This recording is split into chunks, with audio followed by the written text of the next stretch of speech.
ॐ स्थापकाय च धर्मस्य सर्वधर्मस्वरूपिणे अवतारवरिष्ठाय रामकृष्णाय ते नमः। नमस्कार। बहुत दिनों पहले की बात है। ब्राह्म समाज के निर्माता केशव चंद्र सेन, उन्होंने श्री रामकृष्ण देव से परिचय हो जाने के बाद बार बार बीच बीच में वे दक्षिणेश्वर रामकृष्ण देव के पास आते थे। उनके पत्रिका में भी श्री रामकृष्ण देव के बारे में, उनके उपदेश और वाणी को लेकर लेख भी लिखा करते थे। धीरे धीरे श्री रामकृष्ण देव की महिमा सर्वत्र फैलती जा रही थी। उस समय की बात है, एक भक्त ने एक दिन श्री रामकृष्ण देव से पूछा कि महाराज, आपका दर्शन पाकर जीव धन्य होता है और देखने में आता है कहाँ कहाँ से, दूर दूर से लोग दक्षिणेश्वर आपके दर्शन के लिए आते हैं, आपके उपदेश सुनते हैं, आपका दर्शन करते हैं और उनका जीवन धन्य हो जाता है। लेकिन ऐसा देखने को मिलता है कि आप दक्षिणेश्वर में रहते हैं, लेकिन दक्षिणेश्वर के जो लोग हैं वो लोग विरले ही या कभी कभार या नहीं के बराबर लगभग आपके पास तो वो आते ही नहीं। क्या बात है, क्या रहस्य है इस बात को लेकर कि दूर दूर से लोग आते हैं, आपका दर्शन लेते हैं, धन्य हो जाते हैं और दक्षिणेश्वर के लोग आते नहीं। भक्त का यह प्रश्न सुनकर श्री रामकृष्ण देव बोल उठे कि आपको तो पता है दिया तले अंधेरा। देखो, गंगा जी के किनारे कोई गाय अगर संखल से बांध कर रखी गई हो तो गाय बहुत प्यासी है, गंगा जी पास से ही बह रही है, लेकिन गाय जिस कारण कंखल से बंधी हुई है वह अपने मन से झट से गंगा जी के पास जाकर जल नहीं ग्रहण कर सकती, नहीं पी सकती। ठीक उसी तरह इसका विरुद्ध अगर आप सोचें कि एक गाय जो मुक्त है, खुली हुई है, जब उसको प्यास लगती है वह झट से आकर गंगा जी का जल पीकर अपनी प्यास बुझाती है। ठीक इसी तरह से इस संसार में बहुत सारे लोग जी रहे हैं, आनंद प्राप्ति के लिए जी रहे हैं, लेकिन ये जो बद्ध जीव होते हैं, कंखल से बंधी हुई वह गाय, उसी के समान ये जो जीव है माया में बद्ध हैं और माया में बद्ध होने के कारण ही भगवान या भगवान संबंधी ईश्वर या ईश्वर को लेकर या आध्यात्मिक उन्नति को लेकर इनके मन में कोई आकर्षण नहीं रहता। ये भगवान की बातें सुनने के इच्छुक भी नहीं रहते, क्योंकि ये बद्ध हैं। माया और अज्ञान के कारण इनको अपने मनुष्य जन्म का मूल उद्देश्य जो भगवत प्राप्ति है उसका विस्मरण हो गया होता है। श्री रामकृष्ण देव का यह उत्तर, जीव माया एवं अज्ञान के कारण मायाबद्ध जीव, आज जिनकी कहानी मैं आपको सुनाने जा रहा हूँ, मनोमोहन मित्र, जो श्री रामकृष्ण देव के एक गृहस्थ भक्त थे। मनोमोहन मित्र, उनका एक स्वप्न, बड़ा सुंदर स्वप्न मशहूर है। उनका जीवन चरित्र जब आप पढ़ेंगे, सपने में मनोमोहन मित्र ने देखा कि सब तरफ, हर तरफ जहाँ भी नज़र जा रही है पानी ही पानी है। कलकत्ते की ऊंची ऊंची इमारतें, सब कुछ, एक भयंकर तूफान आया है, पानी का स्रोत आया है, लहर आई है, सब कुछ बह बह गया है। एक के बाद एक सब कुछ बहता चला जा रहा है। ऊंची ऊंची दीवारें गिरकर बहती जा रही हैं। जहाँ देखो पानी ही पानी है। मनोमोहन मित्र कहते हैं, सपने में मैं देख रहा था, मैं पानी में डूब रहा था। उसी समय मेरे मन में विचार आया, मेरी माँ कहाँ है, मेरी पत्नी कहाँ है, मेरी बेटी कहाँ है, मेरी बहन कहाँ है, मेरे परिवार के सदस्य कहाँ हैं। सपने में मनोमोहन मित्र देख रहे हैं, बाढ़ आई है, तूफान आया है और वे डूब रहे हैं। उसी समय अपने परिवार की चिंता उन्हें सता रही है और उसी समय उनको एक अशरीरी वाणी सुनाई देती है। सपने में वह सुनते हैं कि अरे तुम्हारा इस जगत में अब कोई बाकी नहीं रहा, सब नाश हो गए हैं। क्या मेरे परिवार की कोई नहीं है, तो अब मैं जीकर क्या करूं। मनोमोहन मित्र जब ऐसा कहने लगे तो उस अशरीरी वाणी ने कहा कि देखो, आत्महत्या महान पाप है। मनोमोहन कहने लगे, मैं कहाँ जाऊं, मैं दूर तक जहाँ भी नज़र उठाता हूँ वहाँ कोई मनुष्य वस्ती नज़र नहीं आती। जहाँ देखो वहाँ पानी ही पानी, कोई आदमी जीवंत नहीं है, सब मृत्यु के मुख में चले गए हैं। कोई अगर जिंदा नहीं है, मैं किसके साथ रहूं। तब आवाज़ आती है, जिनको ईश्वर साक्षात्कार हुआ है वही बच गए हैं। बस बहुत ही जल्द तुम्हारी उनसे मुलाकात होने वाली है। मनोमोहन मित्र कहते हैं, सभी तरफ जल देख रहा हूँ, क्या खाऊं। तब आवाज़ आती है, जरा नीचे देखो, तुम्हें उत्तर मिल जाएगा। सपने में ही मनोमोहन देखते हैं कि उनके नीचे छाती के तले एक लकड़ी का बहुत बड़ा टुकड़ा बह रहा है, जिसको पकड़कर वे तैर रहे हैं। मनोमोहन मित्र कहते हैं कि मुझे तैरना नहीं आता। जब अपने छाती के नीचे, हृदय के नीचे वह लकड़ी देखी, तब मुझे समझ में आया, क्या आश्चर्य, यह लकड़ी का आसरा था, इसीलिए मैं इस बहते हुए पानी में मैं जिंदा रह पाया हूँ।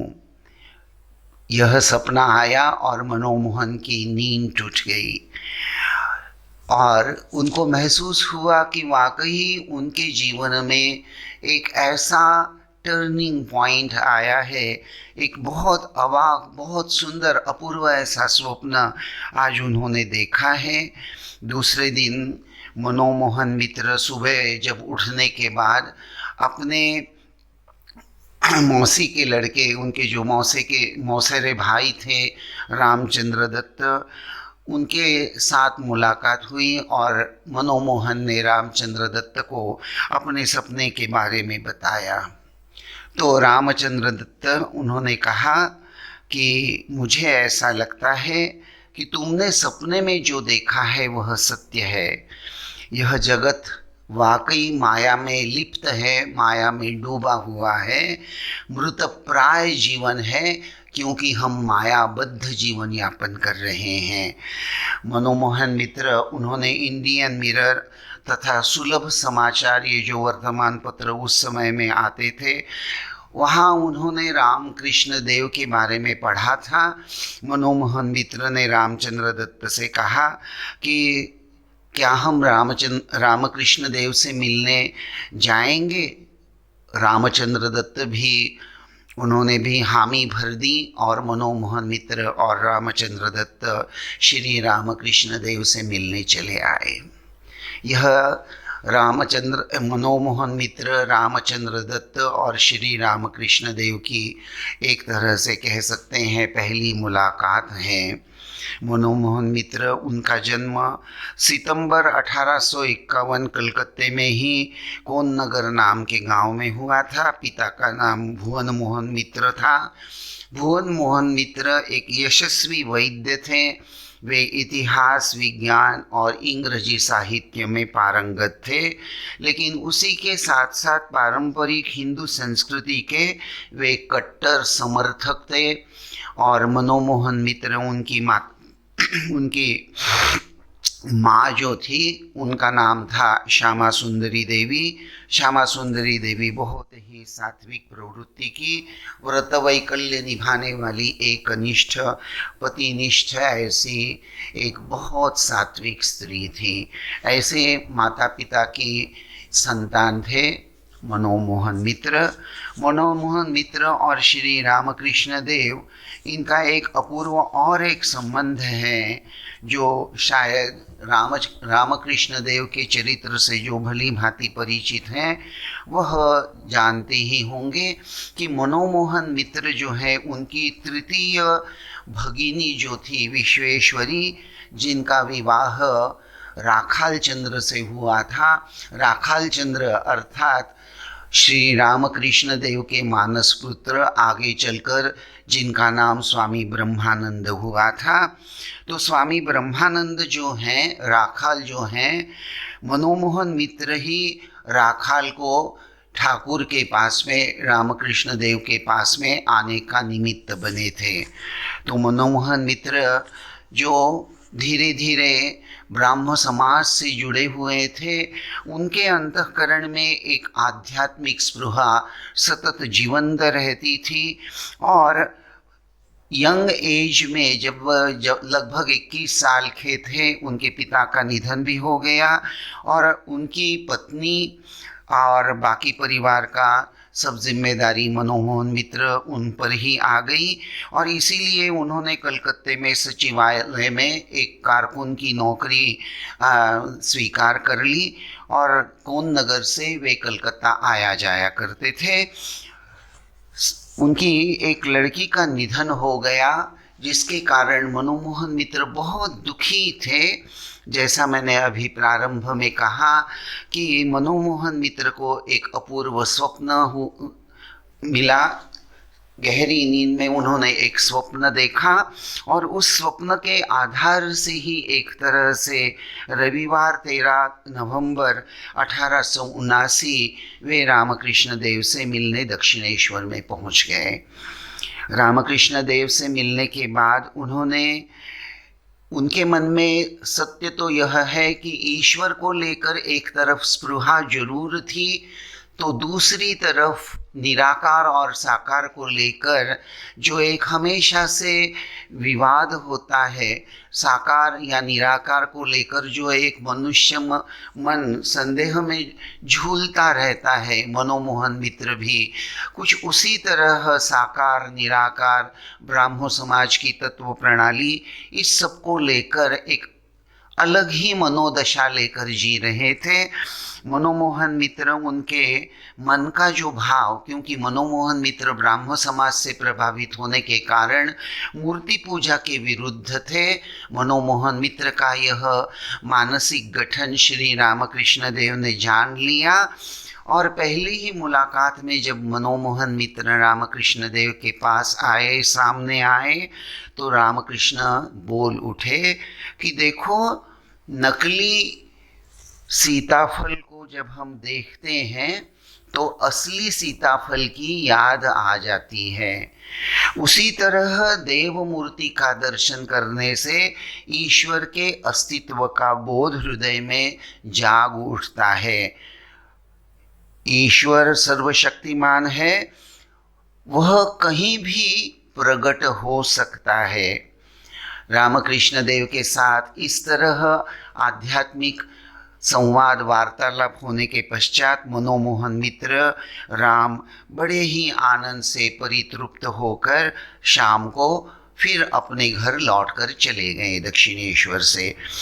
प्रथम भेंट में ही ठाकुर के दर्शन से मनमोहन मित्र इतने आकर्षित हुए और उन्होंने दूसरी मुलाकात में श्री रामकृष्ण देव से सीधा सीधा यह प्रश्न किया कि कुछ कहते हैं कि ईश्वर साकार हैं, कुछ कहते हैं कि निराकार हैं, कोई कहते हैं कृष्ण, कोई शिव, कोई काली।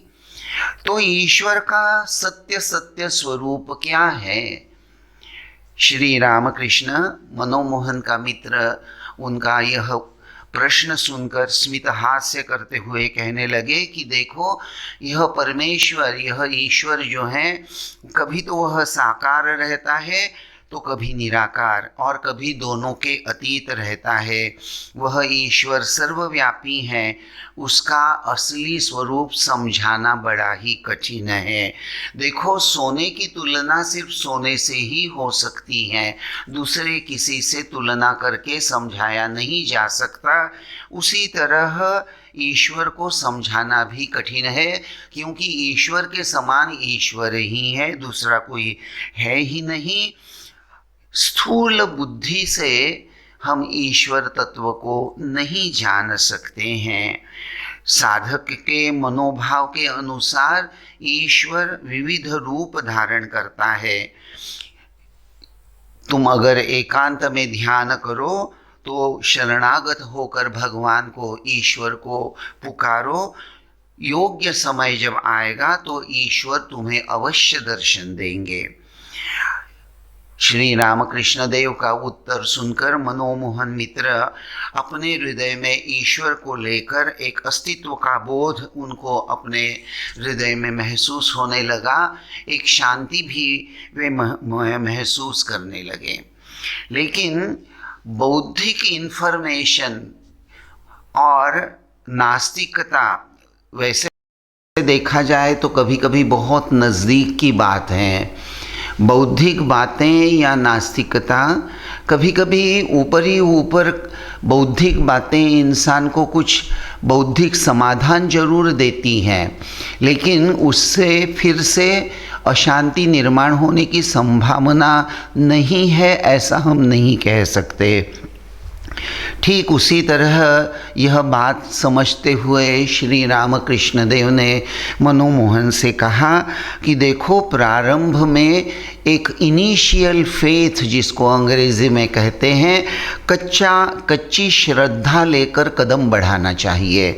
अर्थात शास्त्र में जो बताया गया है या गुरु के वाक्य पर विश्वास, गुरु के उपदेश पर विश्वास और श्रद्धा रखकर अपना आध्यात्मिक जीवन जीने का प्रयास करना चाहिए।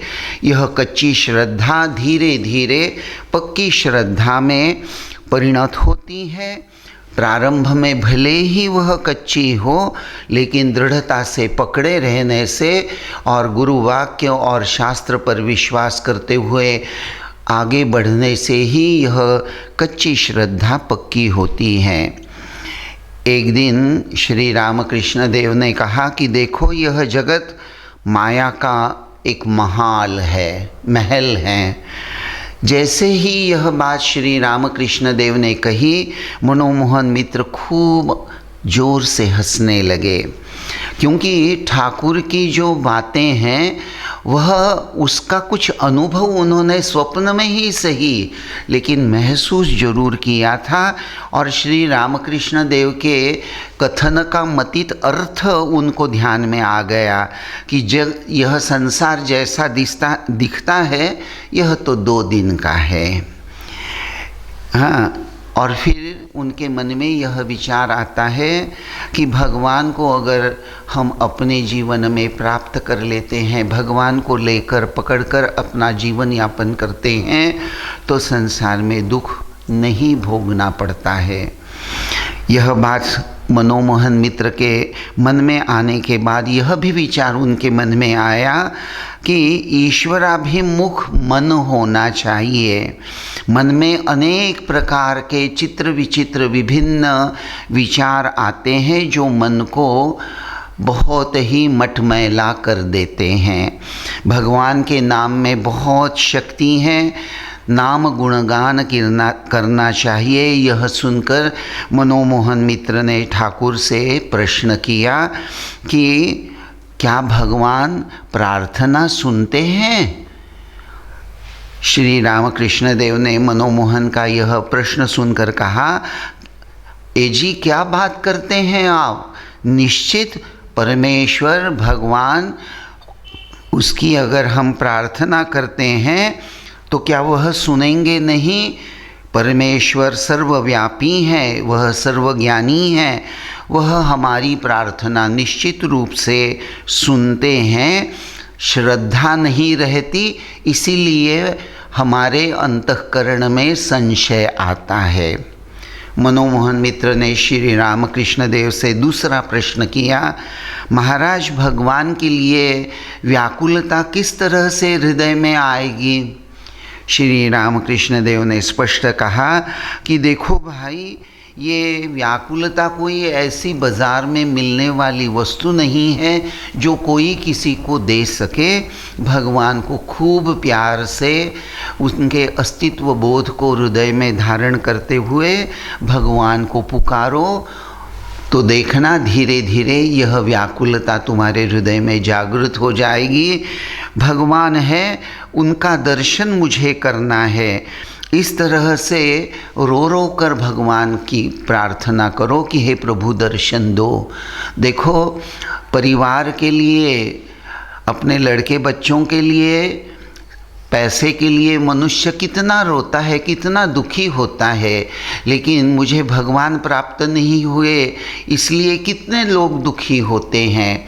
भगवान के लिए जो सही सही दुखी होकर, व्याकुल होकर अगर उसे पुकारता है तो निश्चित रूप से भगवान जीव की प्रार्थना सुनते हैं। मनोमोहन मित्र ने तुरंत श्री रामकृष्ण देव से कहा कि महाराज, मैं तो भगवान को जानता नहीं, मैंने तो आपका आश्रय लिया है, आप ही मेरा स्वीकार कीजिए। मेरी सब जिम्मेदारी आपको ही स्वीकारनी पड़ेगी। मनोमोहन की बात सुनकर श्री रामकृष्ण थोड़ी देर चुप रहे। शाम हो रही थी, संध्या का समय था। मनोमोहन अपने घर वापस जाना चाह रहे थे। उसी समय श्री रामकृष्ण देव को भावावस्था प्राप्त हो गई और उस भावावस्था अवस्था में ही उन्होंने कहा कि जो कोई यहाँ आता है, अपनी तरफ इशारा करते हुए श्री रामकृष्ण बोल उठे कि देखो, जो यहाँ ईश्वर लाभ की इच्छा रखकर, ज्ञान लाभ की इच्छा रखकर जो कोई यहाँ आता है, अर्थात श्री रामकृष्ण देव के पास आता है, उसकी इच्छा निश्चित रूप से पूर्ण होती है। मैं फिर एक बार तुमको कहता हूँ कि जो यहाँ आता है ईश्वर लाभ की कामना लेकर, ज्ञान लाभ की कामना लेकर, उसकी इच्छा निश्चित रूप से पूरी होगी ही होगी। श्री रामकृष्ण देव के इस आशीर्वाणी को सुनकर मनोमोहन बहुत हर्षभरित हो गए। उनको दिलासा प्राप्त हुआ, उनको एक सहारा प्राप्त हुआ। उसी समय उन्होंने श्री रामकृष्ण देव को अपने गुरु के रूप में स्वीकार कर लिया। एक बार ऐसा हुआ कि मनोमोहन मित्र श्री रामकृष्ण देव से बहुत रूठ गए। ऐसी कुछ छोटी मोटी बातें हुई होगी। मनोमोहन मित्र ही वॉज़ वेरी सेंसिटिव, बहुत इमोशनल थे और इसीलिए छोटी सी बात को लेकर वे बहुत रूठ गए और उन्होंने मन ही मन निश्चय कर लिया कि वे श्री रामकृष्ण देव के दर्शन के लिए दक्षिणेश्वर नहीं जाएंगे और बहुत दिन तक वे गए भी नहीं। फाइनली श्री रामकृष्ण देव ही मनोमोहन के उनके साथ मिलने के लिए, मनोमोहन से मिलने के लिए उनके घर चले आए। श्री रामकृष्ण देव के साथ में निरंजन महाराज भी थे। जैसे ही श्री रामकृष्ण देव से मुलाकात हुई, मनोमोहन मित्र श्री रामकृष्ण देव के पास चले आए और गदगद चित्त होकर उन्होंने कहा, आप पधारे हैं। श्री रामकृष्ण देव ने अतीव प्रेम पूर्वक मनोमोहन को कहा कि देखो, तुम्हारी बहुत चिंता मुझे सता रही थी, इसीलिए तुमको देखने में आया हूँ। बहुत दिन से तुम आए जो नहीं थे। श्री रामकृष्ण देव की यह बात सुनकर मनोमोहन के आँखों से आंसू आने लगे। श्री रामकृष्ण देव को दंडवत प्रणाम करते हुए, साष्टांग प्रणाम करते हुए मनोमोहन कहने लगे कि ठाकुर, यह सब मेरे अहंकार का परिणाम है, यह सब मेरे अहंकार का परिणाम है, मुझे क्षमा करो। और बच्चों की भांति जैसा एक नन्हा सा बालक अपनी माँ की गोदी में सिर रखकर फुदक फुदक कर रोता है, मनोमोहन मित्र बालक की तरह रामकृष्ण देव के सामने फुफक फुफक कर खूब रोने लगे। और श्री रामकृष्ण देव ने कहा कि दक्षिणेश्वर में आते जाते रहना। तो सत्संग का जो परिणाम होता है, श्री रामकृष्ण देव बार बार सत्संग की महिमा तो बताया ही करते थे भक्तों को। तो सत्संगति की परिणाम होती है, जिसका परिणाम होता है हमारा मन उच्च भाव में, अच्छे भाव में प्रतिष्ठित होने लगता है। सत्संग का परिणाम मन में शांति आ जाती है।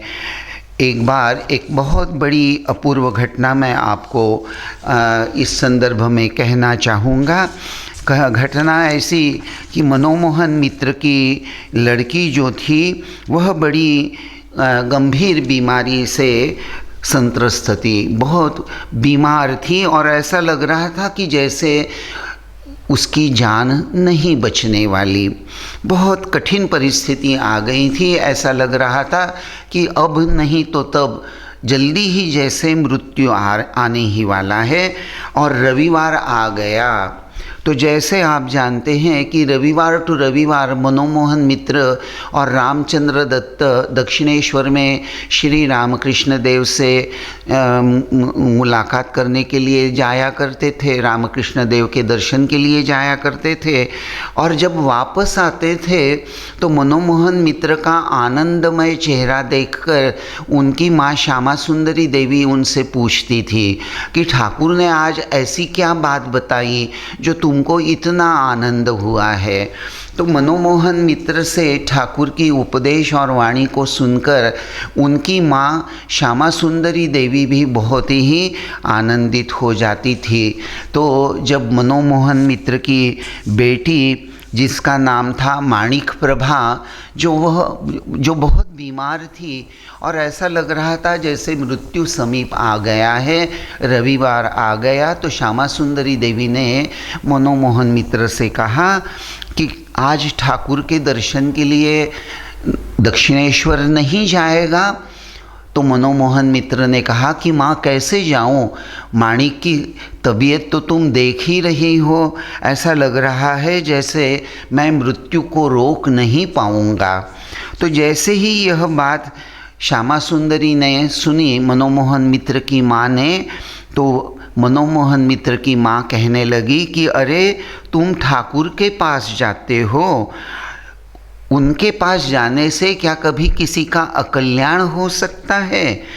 जो कोई ठाकुर के पास जाएगा उसका कभी अकल्याण तो हो ही नहीं सकता। तुम अभी जल्दी से जाकर श्री रामकृष्ण देव से मुलाकात कर लो। और रामकृष्ण देव में मृत्यु को रोकने का सामर्थ्य है। अपनी श्रद्धा की परीक्षा इसी घड़ी में होती है। अविचल चित्त से श्रद्धावान बनकर तुम ठाकुर के पास जैसा हमेशा जाया करते थे, आज भी चले जाओ। माँ की बात सुनकर मनोमोहन मित्र जब ठाकुर के दर्शन के लिए जाने के लिए निकल पड़े, तो उनकी जो पत्नी थी वह बड़ी नाराज़ हो गई। उनको बहुत गुस्सा आया और उन्होंने ज़ोर से जरा डांट कर मनोमोहन मित्र को कहा कि यहाँ बेटी की जान पर बनी है, मृत्यु जैसे समीप हैं और आप उसको छोड़कर चले जा रहे हैं। लेकिन मनोमोहन मित्र ने अपने पत्नी की तरफ ध्यान नहीं दिया। माँ ने जो कहा है उसकी वही बात मानकर वे निकल पड़े। तो जाते जाते मनोमोहन मित्र की माँ ने धीरे से उनको कहा कि देखो, ठाकुर के पास जाकर अपनी बेटी की बीमारी के बारे में सब कुछ बोल देना और वहाँ की धूल तुम साथ में ले आना। तो जैसे ही यह बात मनोमोहन मित्र ने सुनी तो उन्होंने तुरंत माँ से कहा कि माँ, मैं यह सब भौतिक बातें, सांसारिक बातें ठाकुर से नहीं कह पाऊँगा। मेरी बेटी बीमार है, उसको अच्छा कर दो, इस तरह की बातें मैं ठाकुर से नहीं कर सकता। श्यामा सुंदरी देवी कहने लगी कि अरे, मैं तुमको ठाकुर से सांसारिक बातें करने के लिए कहाँ कह रही हूँ। तुम्हें अपने मुख से कहने की कोई ज़रूरत नहीं है। तुम सिर्फ उनके सामने चला जा। ठाकुर अंतर्यामी हैं। मन ही मन तेरे मन की जो बात है तुम ठाकुर को बोल देना। स्पष्ट रूप से बोलने की तो कोई ज़रूरत नहीं है। बाकी सब ठाकुर की इच्छा से जो होना है वह हो जाएगा। दक्षिणेश्वर में पहुंचकर मनोमोहन मित्र ने रामकृष्ण देव को प्रणाम किया और भक्तों के साथ बैठ गए। वार्तालाप चलने लगा। श्री रामकृष्ण देव कहने लगे, बहुत से भक्त भी वहाँ बैठे हुए थे। रामकृष्ण देव कहने लगे, जानते हो जी, आज एक आदमी, उसकी पत्नी उस पर बहुत नाराज़ हुई, बहुत कठोर और कटु वचन उसने बोले। जानते हैं आप, ठाकुर की यह बात सुनकर मनोमोहन समझ गए कि ठाकुर अंतर्यामी है। उन्होंने मनोमोहन के मन में जो बात थी वह जान ली है। लेकिन मनोमोहन मित्र ने ठाकुर से चरण धूलि की प्रार्थना नहीं की, चुप बैठे रहे। थोड़ी देर के बाद अंतर्यामी ठाकुर, उनको बहिर्दिशा में जाना है, बाहर जाना है, ऐसा बहाना बनाकर वे मनोमोहन को साथ में लेकर बाहर की ओर चल पड़े। और उन्होंने, ठाकुर ने अपने साधना स्थल को भी दिखा दिया और मनोमोहन के मित्र के अंतःकरण में ठाकुर की वैराग्यवाणी गूंजती रही। ठाकुर ने भी दया करके हृदय राम को बुलाकर मनोमोहन मित्र को थोड़ी सी चरण धूली और एक फूल दे दिया। कहना न होगा कि घर वापस आकर मनोमोहन मित्र ने जब माँ को यह सब सौंप दिया और माँ को कहा कि माँ, फिर कभी मुझे इस तरह तुम कठिन परीक्षा में मत डालना। आज तो तुमने मुझे ठाकुर के पास भेज दिया था, एक तरह से कठिन परिस्थिति में, कठिन परीक्षा लेने में मुझे भेज दिया था, लेकिन फिर कभी मुझे ऐसा कठिन परीक्षा देने के लिए ठाकुर के पास मत भेजना। अर्थात सांसारिक बातों की कामना लेकर ठाकुर के पास नहीं जाना चाहिए। यह बात मनोमोहन मित्र स्पष्ट रूप से अपनी माँ से बोल उठे। अर्थात कहना न होगा कि माणिक प्रभा उसकी जान बच गई श्री रामकृष्ण देव की कृपा से। तो मनोमोहन मित्र की यह कहानी बड़ी ही अद्भुत सुंदर है। उसका अगला भाग कल करेंगे। आज बस यहीं तक। ओम शांति शांति शांति। हरि ओम तत्सत। श्री राम कृष्णार्पणमस्तु।